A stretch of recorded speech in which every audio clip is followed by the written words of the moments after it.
Megawati Hangestri Pertiwi kembali berdiri paling atas di daftar pencetak angka. Di papan statistik, namanya menjadi simbol konsistensi, kekuatan, dan tanggung jawab. Ia bukan hanya top skor Timnas Voli Putri Indonesia, tetapi juga salah satu pemain paling produktif sepanjang turnamen, mengungguli banyak nama yang di level klub bahkan akan menjadi rivalnya di Liga Turki. Bagi publik, ini terasa sebagai pembenaran bahwa Indonesia masih punya bintang besar.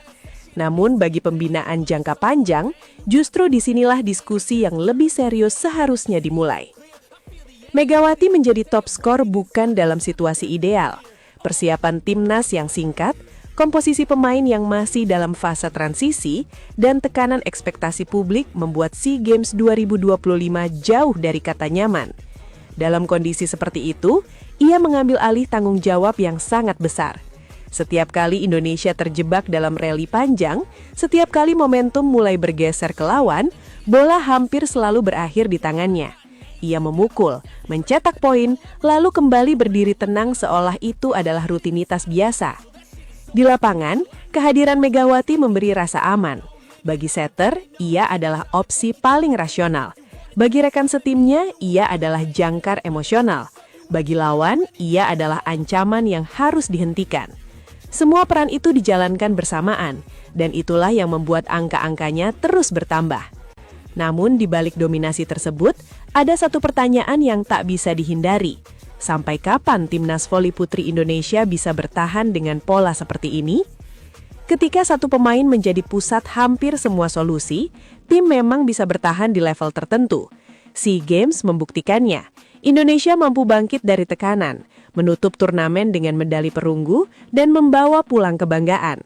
Tetapi turnamen ini juga menunjukkan batasannya. Begitu lawan mampu membaca pola, begitu pertahanan mulai fokus pada satu titik, ruang bagi pemain lain seringkali tidak dimaksimalkan. Bukan karena mereka tidak punya potensi, tetapi karena sistem belum sepenuhnya memberi kepercayaan. Disinilah peran PBVSI menjadi sangat menentukan. Status Megawati sebagai top skor seharusnya tidak hanya dirayakan, tetapi dianalisis dengan jujur. Apakah ini pertanda kekuatan kolektif yang matang, atau justru sinyal bahwa regenerasi masih berjalan terlalu pelan? Jawabannya mungkin berada di tengah-tengah, tetapi kecenderungannya jelas. Indonesia masih sangat bergantung pada satu nama. SEA Games 2025 seharusnya dibaca sebagai fase peralihan.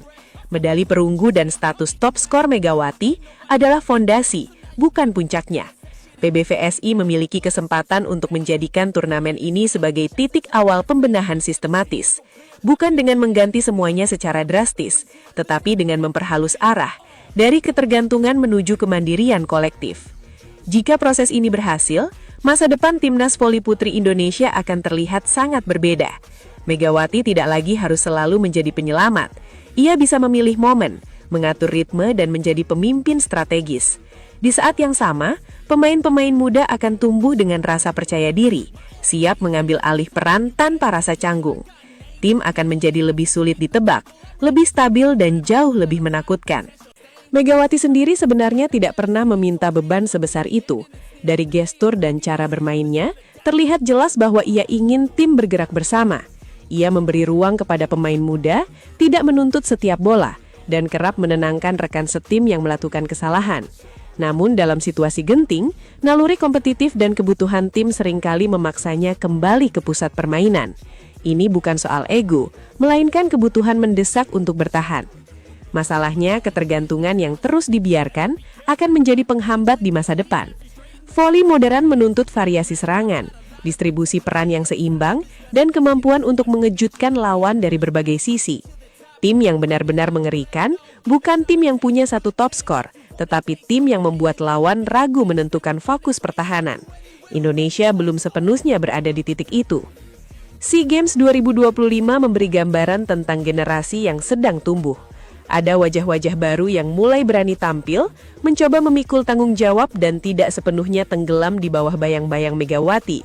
Mereka mungkin belum konsisten, belum seproduktif dan belum setenang sang kapten. Tetapi keberanian itu adalah modal awal yang sangat berharga.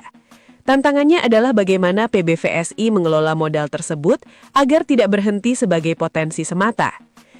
Menariknya, SEA Games 2025 juga memperlihatkan bahwa lawan-lawan Indonesia tidak lagi datang dengan rasa inferior. Filipina, Vietnam, dan Thailand tampil dengan struktur permainan yang semakin rapi. Mereka mungkin tidak selalu memiliki satu bintang setara Megawati, tetapi kekuatan kolektif mereka terus meningkat.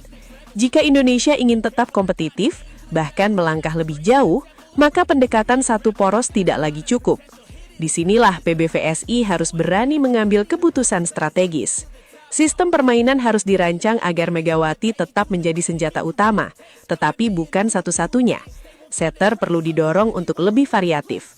Middle blocker harus lebih sering dilibatkan, dan outside hitter lain harus diberi tanggung jawab di poin-poin penting. Ini mungkin akan mengorbankan hasil jangka pendek, tetapi manfaat jangka panjangnya jauh lebih besar. Megawati sebagai top skor seharusnya menjadi pelindung bagi proses regenerasi, bukan penutupnya. Dengan reputasi dan kualitasnya, ia bisa menarik fokus lawan, membuka ruang dan memberi waktu bagi pemain muda untuk berkembang. Namun itu hanya bisa terjadi jika sistem secara sadar mendesain peran tersebut. Tanpa desain yang jelas, semua akan kembali kebiasaan lama. Bola ke Megawati,